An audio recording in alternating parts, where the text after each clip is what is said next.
There was nothing particularly special about the Carter house. A plain, two-story in a sleepy suburb lined with identical homes and manicured hedges. But to Jasmine Carter and her friends, that Friday night felt like freedom. The air buzzed with excitement as Jasmine rolled out the sleeping bags in her room, flinging open the window to let the evening breeze drift in. It was the first weekend of spring break, and for the first time ever, her mother was leaving her alone overnight. No younger brothers. No rules. No curfews. Just Jasmine, Kayla, Maya, and Sierra. They were an eclectic group, Kayla, the athletic one with a fiery streak, Maya, the quiet observer with a love for sketching people when they weren't looking, Sierra, a bubbly jokester who never took life too seriously, and Jasmine, the glue that held them together. The one who never backed down, even when the truth hurt. It started off like any perfect sleepover. Pizza, soda, loud music, and TikToks. Laughter spilled from the open windows into the night air. But somewhere around 10:46 p.m., the mood shifted. The power flickered. Just once. Then again. They paused. "Okay, that's creepy," Sierra whispered, her smile faltering. "Old house," Maya said. But her voice didn't sound convinced. Outside, the wind began to pick up. The trees bent like they were bowing to something unseen. Then Jasmine's phone buzzed. One notification. "Unknown number, you don't know where you are." She blinked. Her fingers hovered over the screen. "What is it?" Kayla asked. "Probably spam," Jasmine muttered, locking her phone. But her shoulders stayed tense. By midnight, the group had migrated to the living room, huddled under blankets as horror movies played in the background. They joked about ghosts and stalkers, about the creepy attic Jasmine's mom never opened. They didn't know, of course, that someone was already watching them. From the back fence. From the shadows near the tool shed. From the cracks in the blinds. Maya was the first to notice it. "Did you hear that?" she asked, pausing the movie. Her eyes darted to the back window. "What?" Sierra asked, mouth half full of marshmallow. "Like, breathing. But too deep to be ours." Everyone went still. The house was quiet. Then came a soft knock. 3 taps. From the back door. Kayla jumped up. "Okay, who's messing with us?" "Jasmine? Is this your brother?" Jasmine's voice was low, serious. "He's at my grandma's. My mom dropped him off yesterday." Sierra crept to the back door. She pulled the curtain back. Nothing. Darkness. Then she spotted it, a muddy handprint smeared across the glass. She screamed. They locked every door, turned on all the lights, and huddled in Jasmine's room. The jokes stopped. Their sleepover turned from thrill to fear in a heartbeat. Jasmine checked her phone again. Another message. No number. Some secrets never stay buried. She turned pale. "What does that mean?" Maya asked. Jasmine didn't answer. Not right away. She pulled out an old photo from her nightstand drawer. A school portrait. A girl with curly hair and deep, sad eyes. "This was my best friend," Jasmine said quietly. Her name was Eliza. "I've never heard of her," Sierra said. "No one has. Because she disappeared last year. And no one really looked for her." They stared at Jasmine, wide-eyed. "Why didn't you ever tell us?" Kayla asked. "Because," Jasmine hesitated. "Because I think I know what happened to her. And I think someone doesn't want me to say it out loud." Outside, the wind howled louder. A tree branch slammed against the window like a warning. Jasmine told them everything. How Eliza had accused a beloved teacher of something awful. How the school swept it under the rug. How Eliza vanished just weeks later, her case dismissed as a runaway. How Jasmine had tried to talk, but no one believed her. Not the school. Not even her mom. "I think she came to me last night," Jasmine whispered. "In a dream." She said, "Tell them. Don't let them bury me again." "That's insane," Sierra muttered. But no one truly believed it was just a dream anymore. Not after the third message. "Check the attic." The message arrived at 2:11 a.m. Kayla shook her head. "Nope. Nope. We are not doing that. That's horror movie logic." "But what if it's connected?" Maya said. "What if someone's trying to help us?" "Or hurt us," Sierra added. Still, curiosity was stronger than fear. They grabbed flashlights and made their way to the attic door. It groaned open like it hadn't moved in years. Dust choked the air. Cobwebs clung to their faces. The wooden boards creaked beneath their feet. Jasmine led the way, her flashlight flickering. They found a box. Old files. News clippings. Photos of students from over a decade ago. And one envelope. Inside was a USB drive. Kayla plugged it into Jasmine's laptop downstairs. The screen flickered. A video loaded. The footage was grainy, shaky. It showed a girl, Eliza, crying in an empty classroom. And someone else. A man. The same beloved teacher. Jasmine's heart sank. It was proof. Real proof.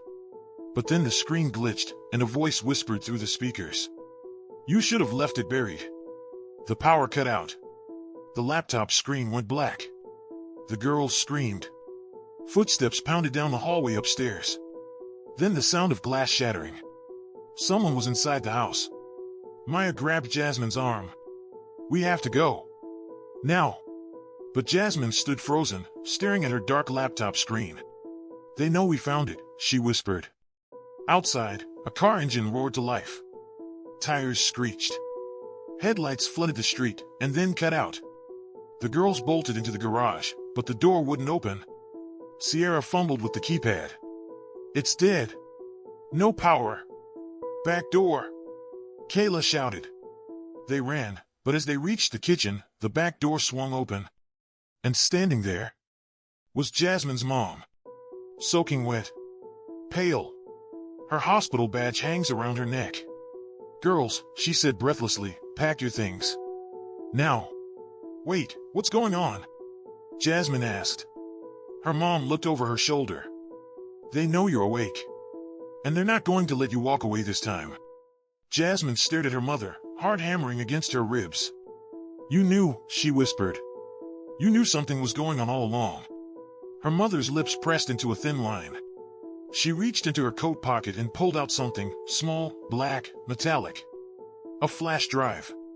Where did you get that? Jasmine gasped. Before she could answer, the hallway lights flickered violently, then died. From outside, a loud metallic bang echoed against the garage door. Boom. They all froze. Another bang. Closer this time. Then a voice. Warped. Distorted. Echoing from every speaker in the house. We warned you, Jasmine. The girls turned toward the living room. The TV was on. But no one had touched the remote. On screen, a grainy live stream of them. From inside the house. From a hidden camera. Black screen. A final message appears in red, flickering text. They're already inside. The house was shrouded in darkness, the only light flickering from the television, still playing that warped video feed of the girls. Of them, right now. A sickening realization settled in Jasmine's gut. Someone had been watching them the whole time. Her mother's voice broke through the tension, sharp and urgent. We don't have much time. She tossed the flash drive to Jasmine. Her hands trembled. Everything is on there. Everything Eliza tried to expose. Everything they buried. Boom. The back door rattled again, this time with more force. Then silence. Kayla bolted the door. Who is they, Mrs. Carter? Who's trying to hurt us? Mrs. Carter didn't answer right away. Her eyes darted to the windows, as if checking for eyes in the shadows. Then she spoke. Low. Fast. Like someone who had rehearsed this moment 1,000 times. They call themselves the Quiet Committee. They're not just teachers or administrators. It's bigger. Judges. Local police. They've buried dozens of cases like Eliza's. Swept them under the rug. Paid people off. Threatened others into silence. They tried to silence me, Jasmine said, voice cracking. When I spoke up about Eliza. Her mother nodded. They tried the same with me when I found her journal. I've been gathering proof ever since, but I had to be careful. A chilling realization passed between them. They weren't just in danger because of what they knew. They were targets because of who might finally believe them. Mrs. Carter led them to the basement. The girls clutched each other's hands, flashlights barely cutting through the stale air. Boxes lined the walls, school records, court filings, old videotapes labeled with student names. "This is my backup," Mrs. Carter said. "They wiped the school servers last fall. But I kept the originals. Names, witnesses, everything." Jasmine opened one file. Her hand flew to her mouth. A student named Avery Lynn, disappeared 2019. Another, Devin Moore, overdosed in juvenile detention. Case closed in less than 24 hours. Every name, connected to the same faculty. The same school board. "They were never runaways," Maya whispered. "They were all silenced." Suddenly, Sierra gasped. "Guys, this isn't just about Eliza. This is a cover-up that's been happening for years." Clank. From upstairs, footsteps. Slow. Heavy. They weren't alone. Mrs. Carter raised a finger to her lips. "They killed the flashlights." "Hold their breath." The footsteps stopped right above them. Then came a voice. Male. Calm. Mocking. "You should have burned the files, Tanya. You always were the sentimental type." Jasmine's mother froze. Jasmine's eyes narrowed. "Who is that?" Mrs. Carter didn't answer. She didn't have to, because the voice upstairs called again. "Come out, Jasmine. We don't want the girls. Just you." With barely a whisper, Mrs. Carter pushed aside a shelf, revealing a narrow crawl space behind the wall. "Go," she mouthed. "No, come with us," Jasmine insisted. "I'll hold them off," she said. "If they find you with the files, it's over. The world needs to see this." Kayla grabbed Jasmine. "We have to move. Now." As they slipped into the hidden crawl space, the door clicked shut behind them, and not a second too soon. Gunfire erupted upstairs. A loud thud. Screams. Then, silence. The group huddled around a dusty computer in the closed public school library. Sierra had hacked the mainframe. Jasmine inserted the flash drive. One file caught her eye, confidential_video_0317.mov. She clicked it. The footage showed a board meeting. Blurred faces. A projector. A voice said, "We have to protect the school's reputation. If that means shutting down complaints, then so be it."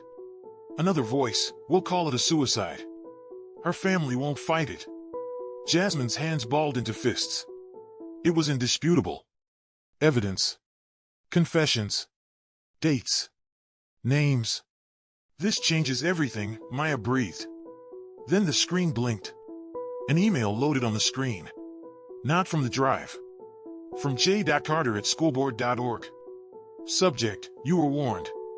Kayla recoiled. "Isn't that my dad's old school email?" Jasmine said. "He died when I was 6. She clicked it. It opened to a draft, never sent. "If anything happens to me or my daughter, it's not an accident. Look into the committee. Trust no one, not even my wife." Jasmine froze. "No. That can't be right." The group met a journalist, someone Mrs. Carter had contacted before everything went dark. A woman named Lena Reyes, known for exposing corruption in small-town institutions. Lena looked over the files, eyes widening with every page. "This could blow the entire district apart," she whispered. "This is Pulitzer stuff." She looked up at Jasmine. "But you're not safe now. If you want to go public, there's no going back." Jasmine thought about Eliza. Avery. Her father. Her mother, wherever she was now. She nodded. "We're done being quiet." Suddenly, a sniper light flared against Lena's shoulder. Red dot. "Get down!" Kayla screamed. A shot rang out. Glass shattered. Lena crumpled. Sierra screamed. Jasmine grabbed the files and ran. Sirens wailed in the distance. But behind her, blaring from a phone dropped in the chaos, a voice echoed through a pre-recorded message. "You were never supposed to survive the sleepover." Rain lashed against the windows. Wind howled through broken shutters. Jasmine stood over the blood-stained floor where Lena Reyes had been shot just hours ago. The journalist was gone, taken by ambulance, unconscious. The files were still clutched to Jasmine's chest. She, Kayla, Maya, and Sierra had fled here, a boarded-up home 2 streets from Jasmine's old elementary school. Ironically, the same house where Eliza used to live. "Are we safe?" Sierra whispered. Jasmine didn't answer. Her eyes were fixed on something in the corner of the room. A dusty photo frame. It was Eliza, maybe 8 years old, standing with a man. His arm around her shoulders. Familiar eyes. Familiar jawline. Jasmine's blood turned to ice. "Guys," she said. "That's the man from the video. The one covering up the school assaults." Sierra stepped closer. "Wait. Eliza's dad?" Jasmine's lips parted. "No. Mine." A younger Jasmine sits at the table. Her father, tall and broad-shouldered, laughs over a story. Her mother smiles, but there's something forced in her eyes. Then the laughter cuts. He glares at Jasmine for knocking over her juice. "Be careful what messes you make," he says coldly. The image flickers and disappears. Jasmine sank to the floor. "My mom lied to me. She said he died when I was 6. But if that's true, why was he at that meeting last year?" Kayla crouched next to her. "Maybe he faked it. Maybe he is the committee." "No," Maya said slowly. "Worse. He started it. The files never said his full name. Just J. Carter." All this time, Jasmine had been digging into a conspiracy her own father built from the ground up. And now? He was coming for her. Jasmine splashed water on her face. Stared into the cracked mirror. "You were never supposed to survive the sleepover." The voice echoed in her head. A knock at the door. Kayla entered, holding a burner phone. "It's your mom." Jasmine snatched it. "Mom? Where are you?" "Are you?" "I'm alive," came the raspy voice. "Barely. But listen. They've activated Protocol Grey Light." "What does that mean?" "It means they've erased your name from every public database. You don't exist anymore." Mrs. Carter, bruised and breathing heavily, crouched in a storage room. Her hospital badge was covered in dried blood. A nurse's uniform that wasn't hers. "They're going to frame you, Jasmine," she whispered. "For Lena's shooting. For a lot more."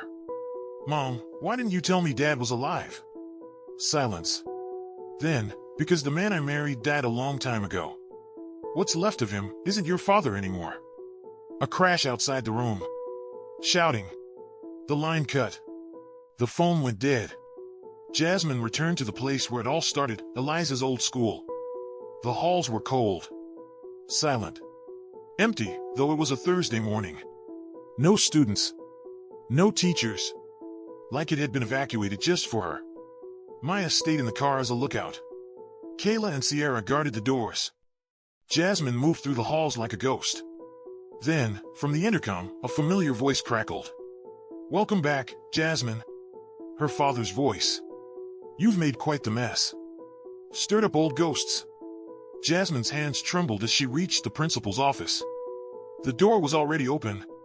Inside, nothing but a single envelope. She opened it. A photo. A recent one. Eliza. Alive. Bound. Gagged. Eyes screaming. A GPS coordinate scribbled beneath the picture. "Come alone." Jasmine followed the GPS deep into the woods on the edge of town. Trees twisted in unnatural shapes. The path led to a rusted gate with cameras pointing in every direction. She stepped through. A bunker-like structure loomed ahead. Concrete. No windows. No signs. Inside, down a long corridor, she found him. Her father. Wearing a black suit. Hair graying. Eyes empty. And behind him, Eliza. Alive, barely conscious, shackled to a chair. "You really are your mother's daughter," he said. Jasmine kept her voice steady. "Let her go." He smiled, like a man who had already won. "She's not the one on trial here." From the shadows, the committee emerged. 10 masked figures. Men and women. Uniforms. Suits. A judge's robe. "This is your test, Jasmine," her father said. "Stay silent, and we let her live. Speak out, and you'll join her." Her hands balled into fists. 1,000 voices echoed in her mind: Avery, Devin, Eliza, Lena. Her own mother's words. The truth is a weapon. Jasmine looked her father in the eye and whispered, "Then I'll burn it all down." She pressed the trigger on the transmitter in her pocket. Far away, at the abandoned house, Maya clicked upload. The files went live. Hundreds of them. To every journalist, every student, every parent in the district. And the last thing Jasmine said before the lights cut out: "Now the world's watching." The sun hadn't yet risen, but the world had. The files were everywhere, broadcast on morning news, shared across social media, even printed and taped to school bulletin boards. The committee's secrets were no longer secrets. Names, faces, audio, video. Everything Jasmine's mother had hidden now belonged to the world. Parents stormed the school board. Protesters lined the courthouse steps. Teachers resigned. Students walked out in the hundreds, chanting Eliza's name. But Jasmine? She was still inside the bunker, with the people who wanted her story silenced. A red alarm flared across the walls. The masked committee figures scrambled to destroy what they could. Files thrown into flames. Drives smashed under boots. Jasmine stood in the center of it all, defiant, furious, alive. "Where's Eliza?" she shouted, her voice cutting through the chaos. One masked figure turned, gun in hand. "Too late," he sneered. But before he could aim, bang! A shot rang out. The man collapsed. Behind him stood Mrs. Carter, bruised, bleeding, but very much alive. She tossed Jasmine a set of keys. "Go! Down the corridor. Last room. Now." The hallway was lined with small cells, each with a nameplate. Avery Lynn. Devin Moore. Unknown, 2017. Jasmine stopped, heart pounding. Were these? Then, there. Eliza. Alive. Barely conscious. Her wrists were zip-tied, her face bruised, but her eyes opened when Jasmine entered. "Jazz," she rasped. "I got you," Jasmine whispered, tears threatening to spill. "I got you." She cut her loose. They embraced, trembling in the fluorescent light. But before they could flee, a wall panel slid open. Jasmine's father stepped out. Jasmine and Eliza stood side by side. Her father held a gun, ice colder than winter. "You just don't understand," he said. "This system, it was designed to protect people like us." "You mean protect people like you?" Jasmine hissed. "I built this town. I saved it." "No," she said. "You buried it." He pointed the gun. "Then I'll bury you too." He pulled the trigger. Click. No bullet. Behind him, Mrs. Carter, holding the clip.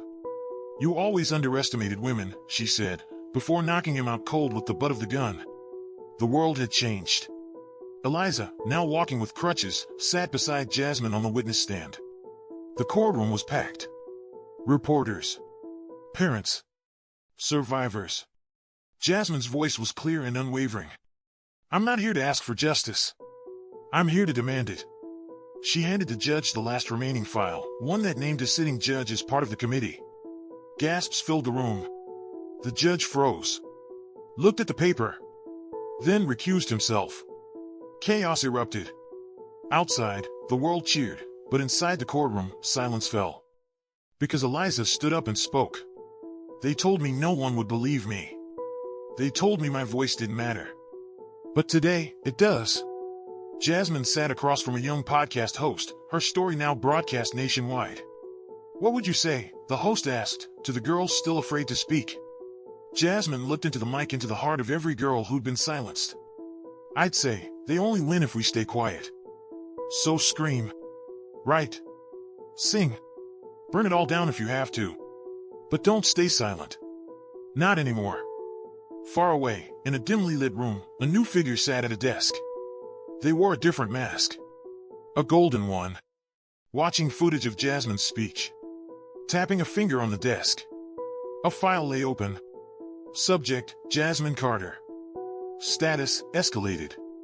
Code red, clearance required. The golden-masked figure closed the file. Pressed a button on an encrypted phone. Initiate phase 2. The girl isn't done yet. Peace, finally. Jasmine sat at her desk, Eliza asleep on the couch. She looked at a new message on her laptop from an unknown sender. You freed the voices they tried to bury. Now it's time to hear the ones they buried deeper. Attached, a video file. Archived_audio_ missing 0427.mp4. Jasmine hesitated. Clicked. The screen stays black. But a voice played. If you're hearing this, I'm already dead. And Jasmine, you're next. Click. The screen is cut to static. The message looped again, the voice distorted, frail, almost inhuman. If you're hearing this, I'm already dead. And Jasmine, you're next. The room, once a place of sanctuary, now felt like a tomb. Jasmine sat frozen, the blue glow of her laptop screen highlighting the fear pooling in her eyes. On the couch behind her, Eliza stirred. What was that? I don't know, Jasmine whispered, barely breathing. But it was recorded 5 years ago. The timestamp, it's the day before my dad faked his death. She scrubbed backward through the video, pausing on the background, a bookshelf, dusty, forgotten. One title screamed through the static. Beyond Silence, Dr. Karen Whitlock. That name, Jasmine murmured. She's not just a name in the files. She's the beginning. The Whitlock Wellness Center stood like a corpse in the woods, windows shattered, ivy climbing up the brick like veins. The air reeked of mildew and old, buried secrets. Jasmine, Eliza, Kayla, and Sierra moved silently through the twisted iron gates, flashlights sweeping across shattered signs and half-buried warning placards. This place gives me chills, Sierra muttered, pulling her hoodie tighter. Jasmine pressed forward. The committee didn't start in a boardroom. They started here. This is ground zero. They pushed through the front doors. The inside smelled like dust, rot, and something more bitter, regret. Faded records papered the hallway walls, some half-burned, others shredded. One folder lay untouched in a locked glass case. Project Silencer, Subject JC. Kayla blinked. That's your initials, Jazz. No, Jasmine replied softly. It wasn't me. That was my father. Her voice cracked. He was a subject, too. They descended into the belly of the compound, where the air grew colder and heavier with every step. The final door groaned open to reveal rows of tapes, data reels, and photos, children, mostly. Names scrawled under their eyes. Red XS on many. A wall stood at the far end. Hundreds of names carved into it. Some crossed out. Some circled. All erased from public memory. Jasmine's fingers traced the stone until she stopped at one. Eliza Owens attempted escape. Failed. Another. Karen Whitlock, status, silenced. Then, the screen flickered. A face appeared. Golden Mask. You're persistent, Golden Mask said, voice smooth but soulless. Your father taught you to obey. A shame you didn't listen. Who are you? Jasmine demanded, stepping into the flickering light. The architect, the voice replied. Your father was just the scaffolding. I laid the foundation. A hidden panel hissed open behind them. Inside, an old film reel. The first Sleepover, 1996. They played it. Static. Then, a child's voice. Crying. Why are the doors locked? I want to go home. A man's voice answered, calm, cold. You're part of something bigger now. Don't fight it. You'll forget soon. Jasmine gasped. It was her father's voice. Younger. Calculating. Then another, trembling and urgent. Karen, stop them. Please, they're taking her. Eliza's mother. Silence. Then a final title card. One survives. Or none do. As the girls rushed to escape, alarms blared. Steel gates slammed. Lights strobed red. Golden Mask's voice boomed. You've made it to the final chapter. One stays behind. One wipes the others. Or, you all vanish. Gas hissed through the vents. Poison. Jasmine darted to the control panel. I can shut the gas down, but it needs manual override. I'll do it, Eliza said, limping forward. No, Jasmine protested, stepping in front of her. You've already lost everything. I'm not letting you lose more. Eliza touched her arm. You gave me my life back. Let me protect yours. Before either could decide, Sierra shouted, Wait! There's a chain override. But it needs a blood key. Kayla's eyes widened. A founder's bloodline. All eyes turned to Jasmine. She pressed her palm to the biometric scanner. Beep. Beep. Matched. The doors hissed. Gas stopped. Lights went green. They collapsed in relief, alive. They stood together, facing their town from above. The skyline buzzed with news helicopters. Sirens wailed far off. But this morning didn't smell like fear. It smelled like freedom. Eliza took Jasmine's hand. You saved me. Jasmine smiled through tears. No. We saved each other. Int. Federal Hearing Room, Washington, D.C. Cameras flashed. Jasmine stood behind a podium. Strong. Unshaken. Today, I don't speak alone. I speak with the voices they tried to erase. Behind her, dozens of survivors stood, each wearing white ribbons in honor of those who never returned. A new bill passed that day. The Eliza Owens Survivor Protection Act. Thunderous applause followed. Some were distant. Golden Mask stood in an alley, watching Jasmine's hearing on a flickering street TV. Flames danced in a trash can beside them as they tossed in files, photos, tapes. One lingered in their hand, a baby photo of Jasmine. They studied it a moment, then dropped it into the flames. She's not the first, they whispered. But she may be the last. A shadow stepped from the darkness beside them. Phase 3, the shadow asked. Golden Mask looked up, smirked beneath the porcelain. No. Let the girl have her world, for now. They vanished into the shadows. To the ones who screamed in silence. We heard you. We remember. The nightmare ended not when the monster died, but when the truth lived.